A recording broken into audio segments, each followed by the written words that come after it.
Сәлеметсіздер ме оқушылар? Бүгін сіздермен қайта қауышқаныма қуаныштымын.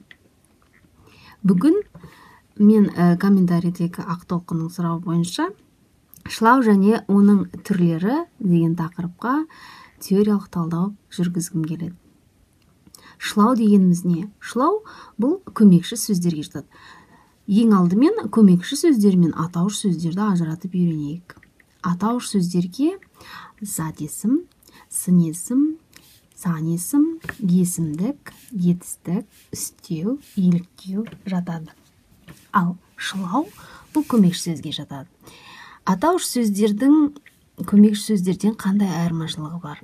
Атауыш сөздер негізгі мағыналы сөздер, белгілі бір ұғымды білдіреді. Яғни белгілі бір сұраққа жауап береді, сөйлем мүшесі бола алатын сөздер.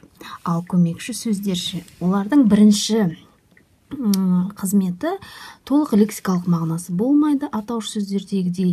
Екіншіден сөйлем мүшесі бола алмайды.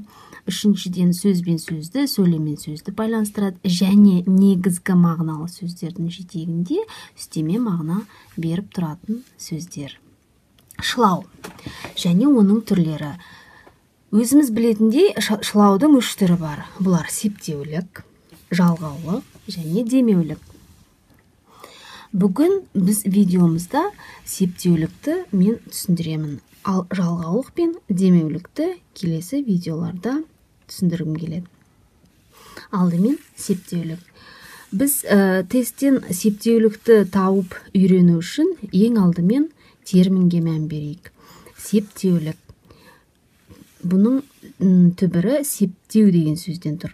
Яғни септік жалғаумен байланысты деген сөз. Ал енді қандай септіктермен байланысты септеуліктер? Бұлар атау септікпен, мысалы атау септіктің септіктер арқылы, жайында, туралы, сайын, тәрізді, сияқты, секілді бойынша. Атау септіктің жалғау жоқ болғандықтан бұл септеуліктерді табу қиынға соқпайды. Ал енді барыс, шығыс, көмектес септіктерінде тұрған септеуліктерді қалай анықтауға болады? Соны мен қазір түсіндіремін. Септеуліктерді ажыратудың оңай тәсілі. Мысалы, мен дейін деп жазамын. Дейін септеулік шылауы. Дейін деген сөзге сұрақ қоямыз. Қайда? Алдына мағыналы сөз жазамын. Қалаға. Қалаға дейін. Ға, ге, қа, ге.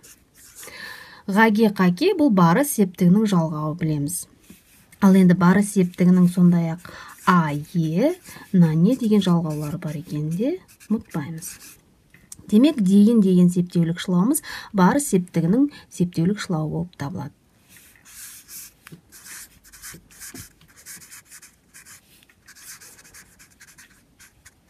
Сол сияқты басқа септеулік шылауларға да дәл осылай сұрақ қоямыз. Ал енді келесі шылау кейін. Бұл көмекші сөзге, бұл шылауға алдына толық мағыналы сөз қоямын. Мысалы, сағат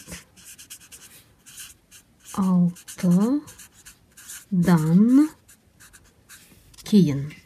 Дан, ден, тан, тен, нан, нен. Бұл ненің жалғауы? Бұл әрине шығыс септігінің жалғауы. Шығыс септік.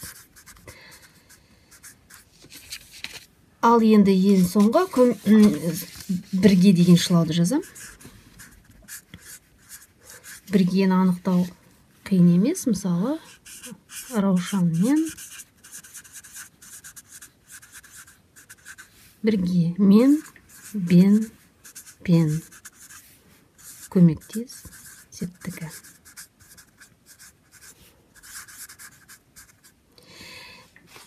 Міне, осылайша біз шылауларды, соның ішінде септеулік шылаулардың тез анықтау тәсілі осы. Демек, біз ең алдымен негізгі мағыналы сөздерге сұрақ қою арқылы септеулік шылауларды анықтауға болады. Егер сізге видео ұнаса, жалғалық пен демеулік шылаулары туралы видеоны өткізіп алмас үшін YouTube'тағы каналыма жазылыңыз. Ссылкасы видеоның астында көрсетілген. Ал егер жеке сабақ немесе Skype арқылы сабақ алғыңыз келсе, менің телефон номерім және Skype логинім видеода көрсетілген. Көріп тыңдағандарыңызға рахмет, сау болыңыздар.